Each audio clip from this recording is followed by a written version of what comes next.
귀한 어버이 주일 은혜로운 찬양을 감사합니다. 우리 좌우에 서로 인사하겠습니다. 주 안에 복된 가정 되시기 바랍니다.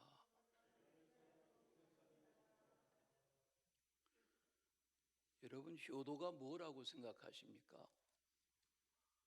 부모님에게 어떻게 대하는 것이 부모 공경이라고 여기십니까? 성경은 출애굽기 20장 12절에 십계명의 말씀을 통해서 내 부모를 공경하라. 그리하면 내가 땅에서 잘되고 장수하리라. 그런 말씀을 하시죠. 내 생명이 길리라.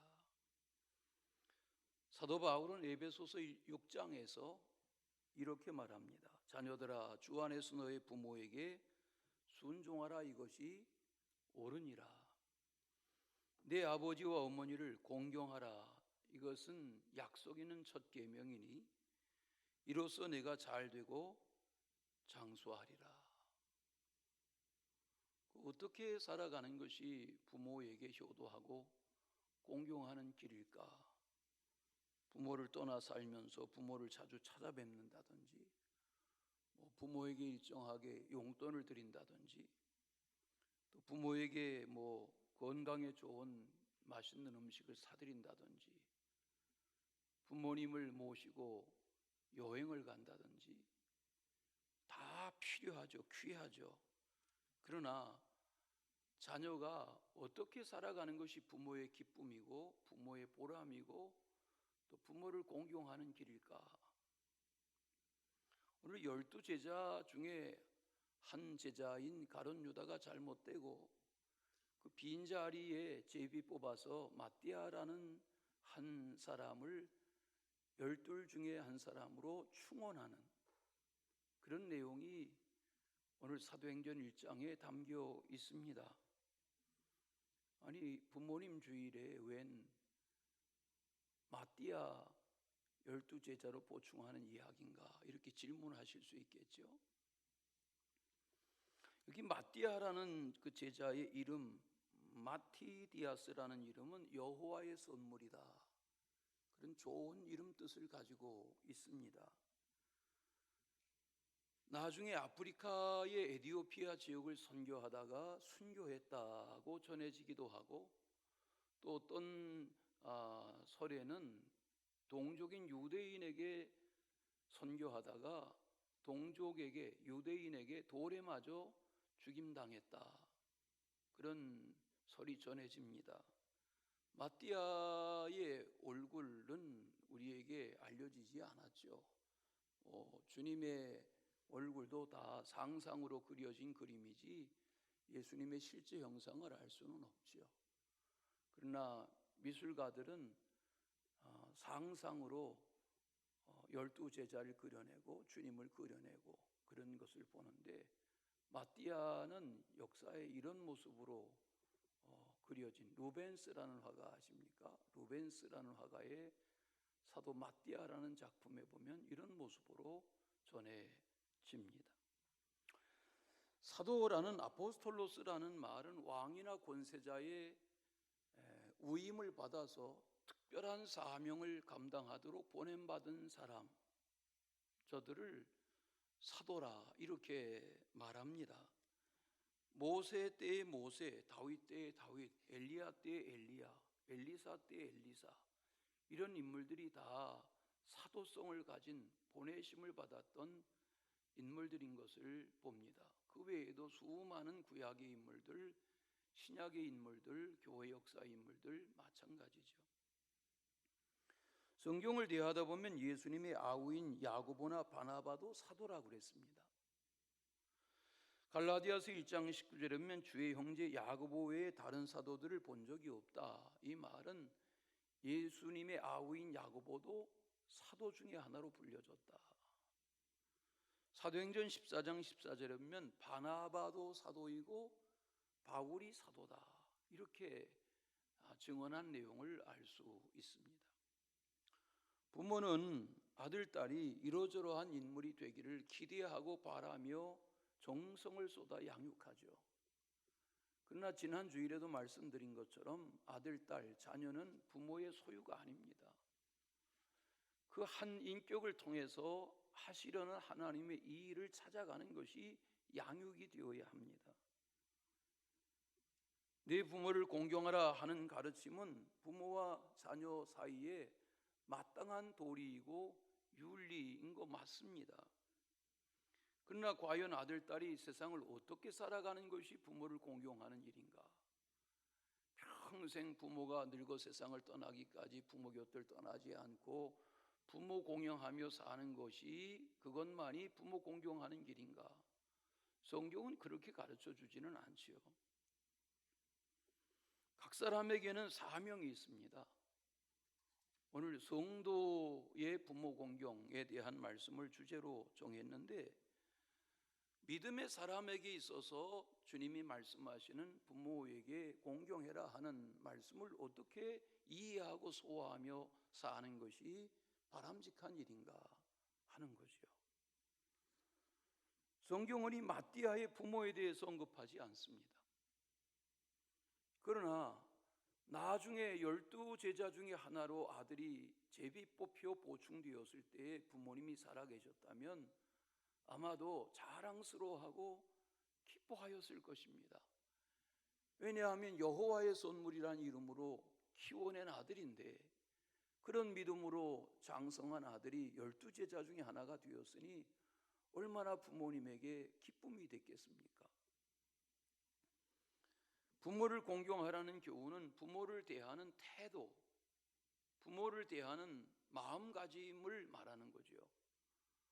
우린 삼강오륜 중에 부자유친을 말하는데, 아버지와 아들의 관계, 부모와 자녀의 관계는 부자유친이다라는 말은 자녀를 사랑하고 부모를 공경하고 부모에게 진심을 담아 대하는 그런 관계를 말하는 거죠. 제비 뽑히지 못한 유수도라고 하는 이름을 가진 바사바, 요셉에 대한 내용을 오늘 성경이 짧게 말합니다.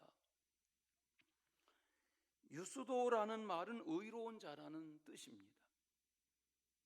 또 바사바라는 말은 안식일의 아들이라는 말입니다.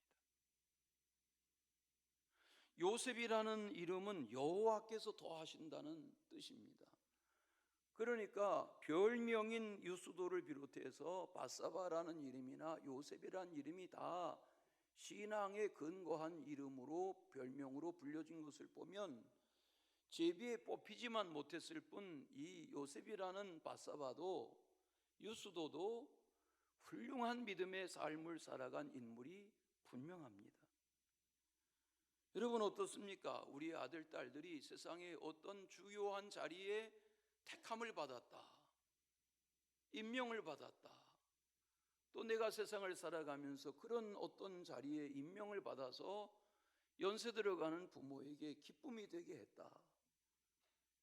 그거 자체가 효도의 시작일 수 있고 그것이 부모에게 자랑이고 기쁨일 수 있죠. 지난 겨울에 홍천 거기 서지방 연합집회 갔더니 추운 겨울인데 거기 강변에 하천변에 다리 위에다가 아무개시댁 딸이 연세대학교에 합격했다. 그러고 시원수막을 걸었어요. 여러분 시골에서는, 지방에서는 수도권에 있는 어느 대학에 들어가도 대자보를 붙입니다. 저는 과거에 보았습니다. 시골 지방 집회 다니다가 어느 가문의 몇 대 후손인 누가 장군이 됐다, 별을 달았다 이러고 내어거는 걸 봅니다. 세상적으로 유명해지는 거, 좋은 자리에, 높은 자리에 나가는 거 다 귀하고 좋죠. 그러나 12 제자 중에 하나로 충원된 이것, 이 마띠아의 모습을 생각하시는 중에 오늘 어버이 주일을 대하는 우리 각 사람에게 은혜와 교훈이 있으시길 바랍니다. 며칠 전인 목요일 5월 9일이 예수 승천 기념일이었습니다. 우린 부활주의를 지내고는 그냥 이렇게 지내지만 며칠 전 목요일에 예수님이 올 교회력으로 하면 부활하신 이후에 40일을 이 땅에 계셨다가 승천하신 겁니다. 오늘 이렇게 예배하고 일주일을 지내면 다음 주일이 성령 강림 주일입니다. 맞습니다. 예수님 승천하심에 약속하신 성령이 열흘째 되는 날 오순 때에 임했습니다. 이 마띠아는 예수님의 승천 이후에 제비 뽑혀 12제자의 자리에 보충된 제자입니다. 다른 제자들과 함께 120 성도들과 기도하는 자리에 있었습니다. 성령이 임했습니다. 마띠아도 성령의 충만함을 받았습니다. 저는 부름받은 제자의 한 사람으로 평생을 성령의 사람으로, 말씀의 사람으로 살아갔습니다.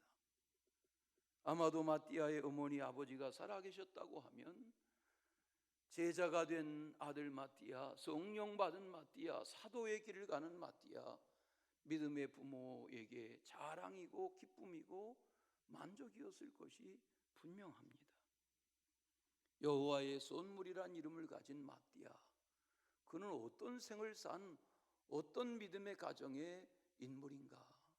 첫째는 부활신앙으로 주님과 동행하는 자의 길을 걸어갔습니다.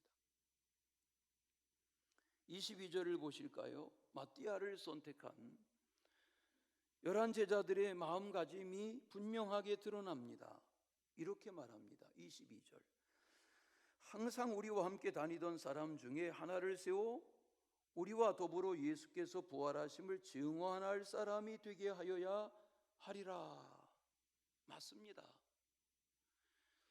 주님의 제자로서의 삶을 산다는 것은 우리가 부모님이 살아계시든 돌아가셨든 또 우리가 어떤 연령대의 삶을 살아가든 성도의 삶을 살아가며 효를 생각하고 부모 공경 생각하는 바탕은 오늘 말씀대로 공동체 안에서 함께 다니는 자의 삶을 계속해야 합니다. 여기 말씀에 항상 우리와 함께 다니던 사람 중에 하나라는 말은 함께 다닌다는 말이 무엇입니까? 예수님 계신 동안에 예수님이 가시는 곳마다 예수님을 따르던 12제자, 70인의 제자, 수많은 제자, 수많은 무리들이 있었습니다.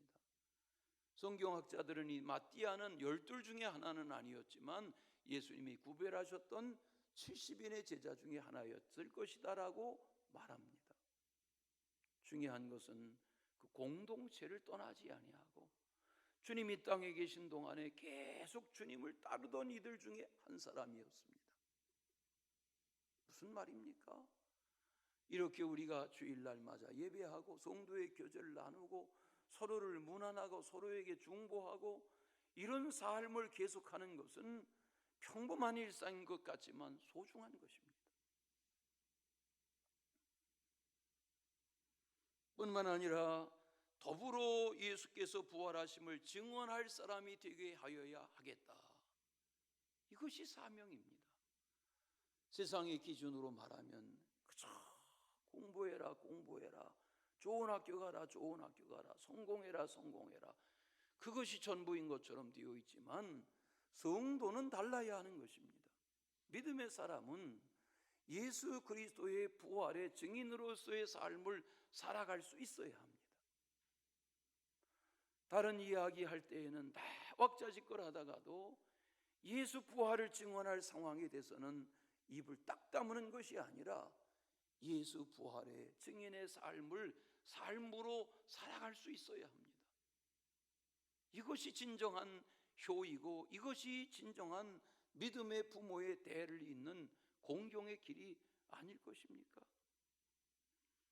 우리 예수사랑교회 성도들이 어른이든 아이든 노인이든 젊은이든 예수의 복음, 예수의 부활 복음의 증인의 삶을 삶으로 이어가는 그런 우리가 될 수 있기를 바랍니다.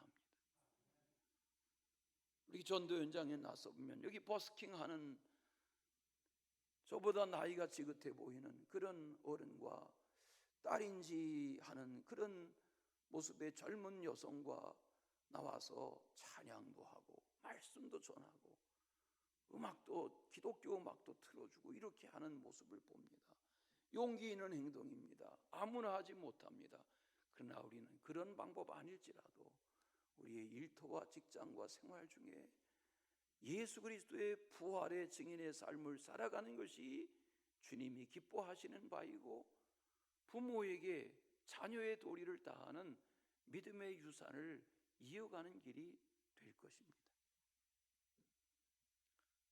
고당 조만식 선생은 장로였죠. 원래 장로는 아니죠. 제가 태어나기를 1883년이니까 구한말에 태어났지요. 평양 주변에서 태어났습니다. 강서군이라는 곳에서 태어났습니다. 6살 때 한문 공부 시작해서 13살에 웬만한 한문 공부를 다 섭렵했습니다. 명속했습니다. 13살 때 부모의 권위로 2살 우인 박씨부인과 결혼했습니다. 얼마 후에 사별했습니다. 또 다시 장가들었지만 또 사별했습니다. 나중에 3번째 부인을 맞아서 여러 자녀를 낳았습니다.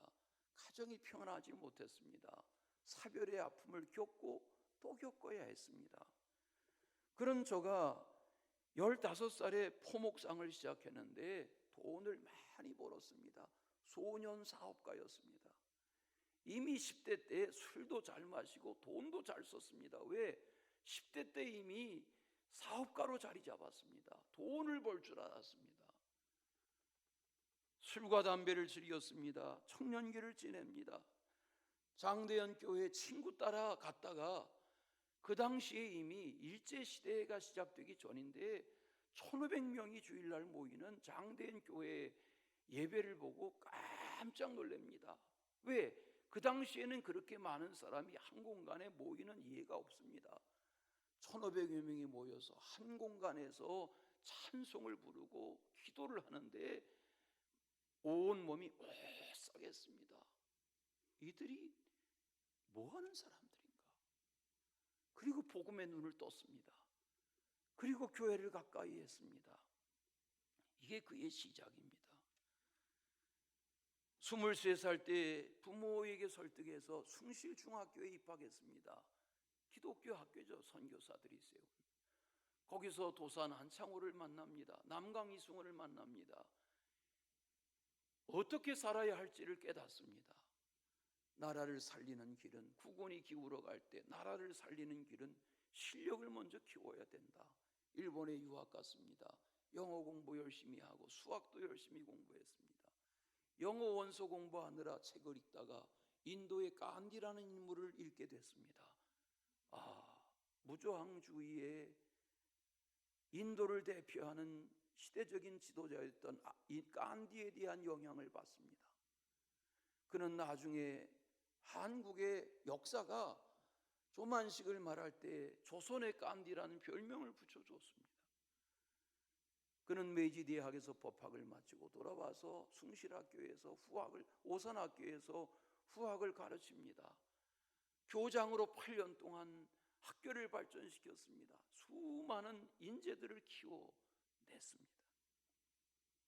3.1운동 하다가 붙잡혀 형무소에 갇혔습니다. 아들이 감옥에 갇힌 소식 듣고 아버지가 실신했습니다. 인사불성이 됐습니다. 여러 날 의식이 없이 누워있던 아버지가 기적적으로 살아나왔습니다. 지팡이를 잡고 질뚝거리며 아버지가 아들이 붙잡혀 들어간 평양 형무소를 날마다 한 바퀴씩 돕니다. 소문이 납니다. 이웃 주변 사람들이 감동합니다. 하루도 빠지지 않고 형무소를 도운대. 아들 생각하는 아버지의 마음이죠. 한 번은 어떻게 해서 그 형무소에 찾아갔는데 취사하는 이들을 만나서 여기 도대체 갇혀 지내는 이들에게 뭘 먹이냐? 취사장 한귀퉁이에 가보니까 잔뜩 수수를 씻어놓고 콩을 씻어놓았는데 잔뜩 수수에다가 콩을 한 움큼 넣어가지고 콩밥을 해서 먹입니다. 그걸 한 움큼 얻어서 씹어 먹어보더니 죽지는 않겠구만. 그리고는 면회를 신청하고 아들 조만식을 만난 아버지가 너 나라를 위해서 갇힌 거라면 사내답게 지내라. 그리고는 아들 보는 앞에서 눈물을 참고 돌아 나오는 길에 눈물을 씻었다는 이야기가 전해집니다. 그는 평양에 돌아간 후에도 기독 청년의 YMCA 운동에 앞장섰고 산정현 교회 장로가 되고 제자로 자라난 조만식은 자기의 제자 주기철을 담임 목사로 모시는 일에 앞장서고 이렇게 신앙으로 기독 청년 운동을 벌이며 살아가던 중에 해방을 맞았습니다. 나라를 건국해 보겠다고 씨름합니다. 평양을 떠나지 않았습니다. 김일성의 세력들이 쳐들어옵니다. 김일성이 당시에 이 조만식 선생을 만나서 젊은 김일성이 조만식 선생 앞에 무릎을 꿇었다고 합니다. 왜? 시대적인 지도자니까. 그런데 이 조만식 선생이 김일성의 말을 듣지 않으니까 해방이 된 후에 5개월이 지나고 해가 바뀐 1946년 1월 달에 고려 호텔이라는 곳에 조만식을 감금합니다. 이 사실이 알려지면서 이승만이 나서고 김구가 나서서 조만식 구명운동을 벌이지만 결국은 성사하지 못하고 세월이 지나고 연금 상태에서 5년여간을 보내고 1950년 전쟁이 난 10월 18일에 공산당의 총에 총살되어 죽습니다. 왜 이 이야기를 장황하게 하는 것입니까? 어떻게 사는 것이 효입니까? 남자이든 여자이든 어떻게 사는 것이 부모 공경입니까? 눈에 보이는 것에 눈이 멀어 살지 않고 분명한 시대관을 가지고 국가관을 가지고 사명감을 가지고 인생감을 제대로 가지고 분명한 가치관을 가지고 하나님의 기쁨이 될까? 부모의 원하시는 바가 무엇일까? 자기의 길을 가는 것이 하나님의 원하심이고 참 자녀의 모습인 줄로 믿습니다. 두 번째는 주님의 택하심을 받은 자였습니다. 삶은 선택입니다. 물론 내가 아버지 어머니를 택하는 건 아니죠. 내가 남녀의 성별을 택하고 내가 나라를 택하는 건 아니지만 살아가며 우리는 선택하는 길이 많죠.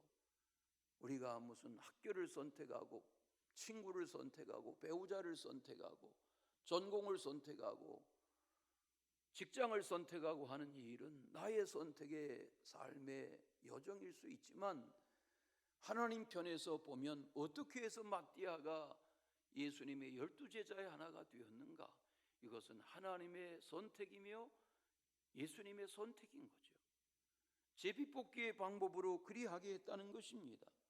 제비뽑기가 뭔가 레위기 16장을 읽다 보면 거기 아사셀 양에 대한 속죄제에 대한 내용을 말할 때 2마리 염소를 끌어다가 제비뽑기의 방법으로 아사셀 염소를 택해라 하고 하나님이 제비뽑기의 방법을 말씀하신 걸 봐요.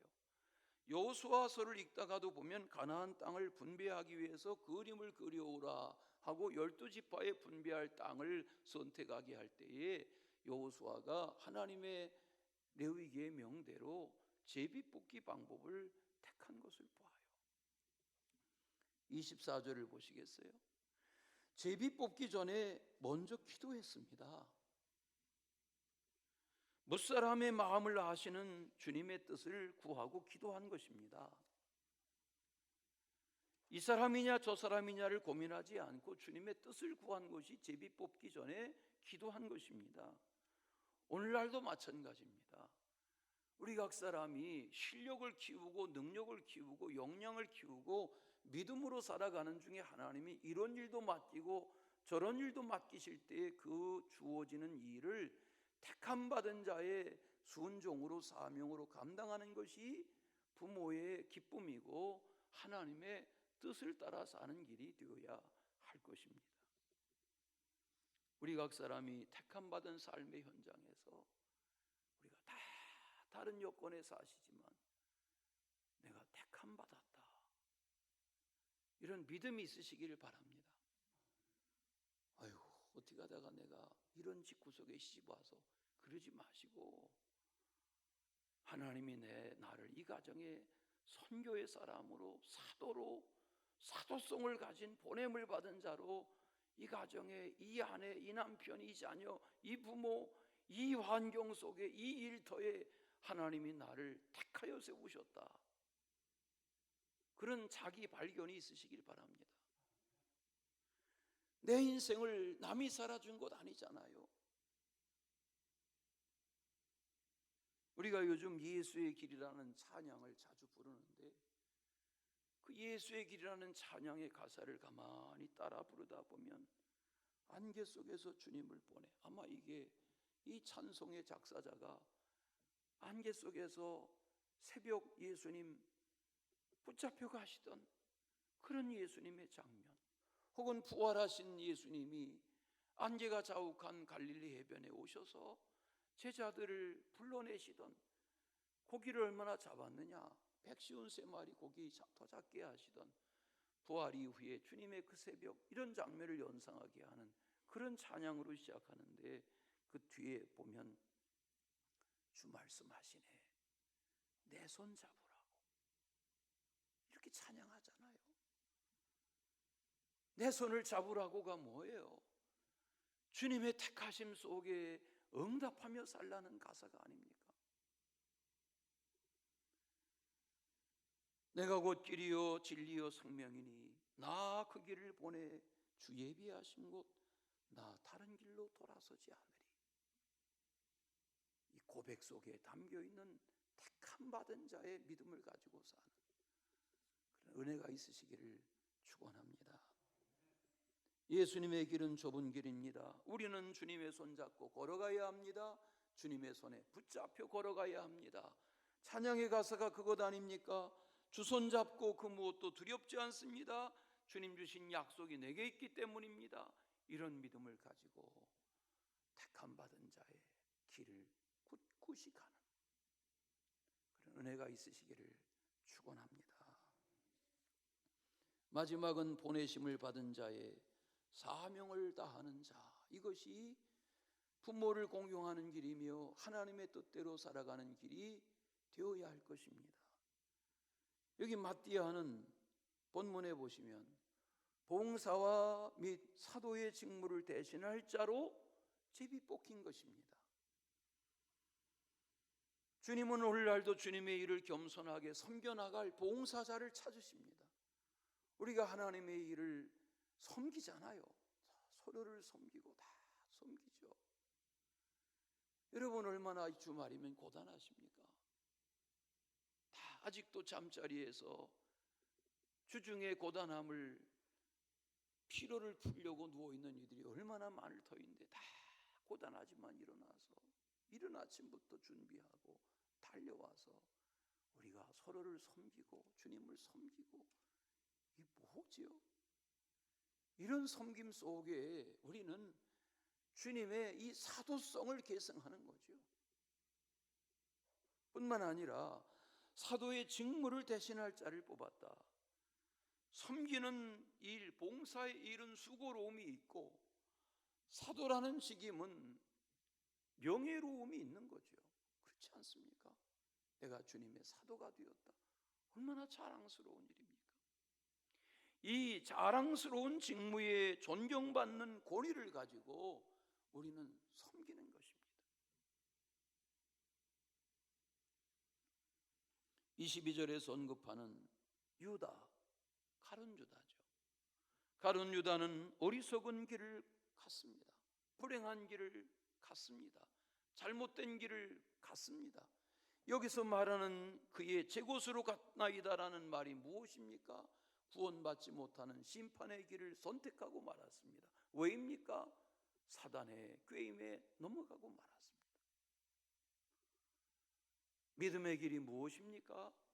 오늘 우리가 젊은이는 젊은이대로, 노인은 노인대로 평생 주님의 이 부름받은 직임을 잘 섬겨 감당하며 봉사의 일을 하는, 주를 섬겨가는 그런 사도성이 우리 속에 있어서 나는 그냥 살다가 가는 자가 아니라 보냄받은 자야, 이런 자기 사명을 가지고 가정에서든 세상에서든 그런 은혜로운 자기 관리가 계속되어야 할 것입니다.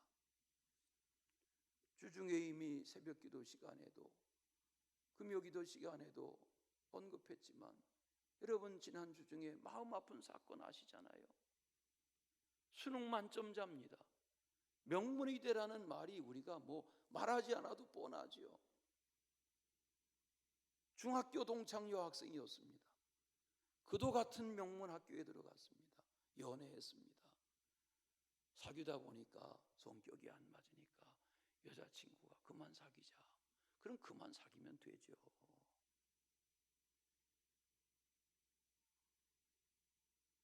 그만 사귀면 되지 왜 죽여요?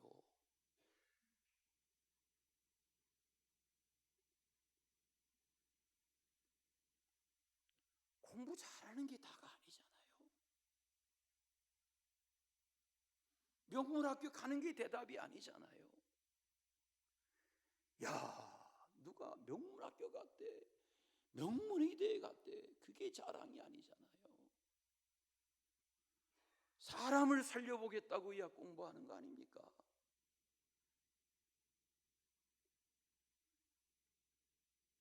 무엇이 효입니까? 어떻게 사는 것이 부모 공경입니까? 가롯 사람 유다가 예수님의 제자가 됐을 때 유다의 부모가 살아 있었다면 얼마나 기뻐했겠습니까? 내 아들 유다가 예수의 제자가 됐대. 그런데 왜 잘못됐습니까?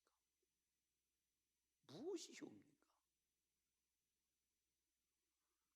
오늘 우리는 꼬리에 꼬리를 무는 수많은 사고와 사건 속에서 어떻게 하는 것이 자신의 불행을 벗어나고 부모의 숙취를 벗어나고 가문의 불명예를 벗어나서 가문을 신앙으로 세우고 부모의 기쁨이 되고 자신의 삶을 하나님의 영광이 되는 삶으로 가꾸어 갈 수 있는가를 고심해야 하는 거 아닌가요?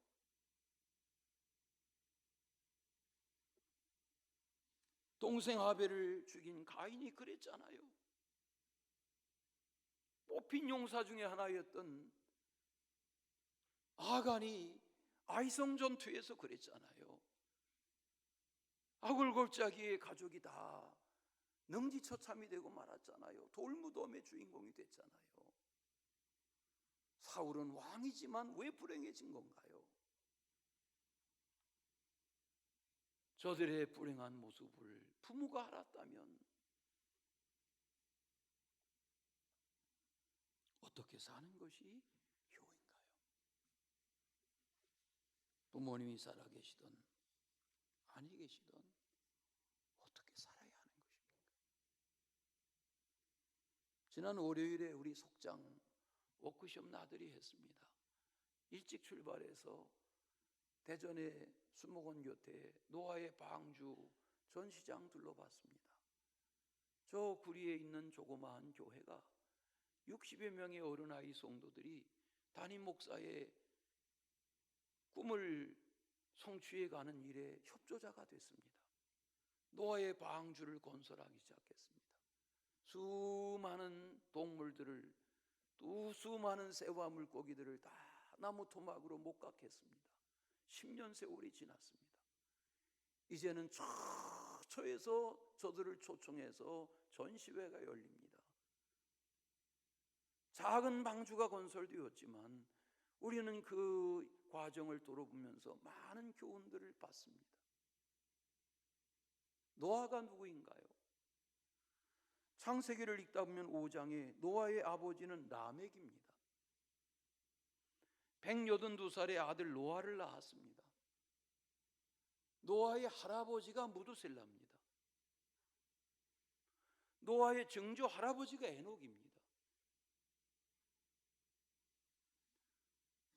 처음 들어보는 것처럼 앉아 계시지 마시고 노아의 증조 할아버지가 에녹입니다.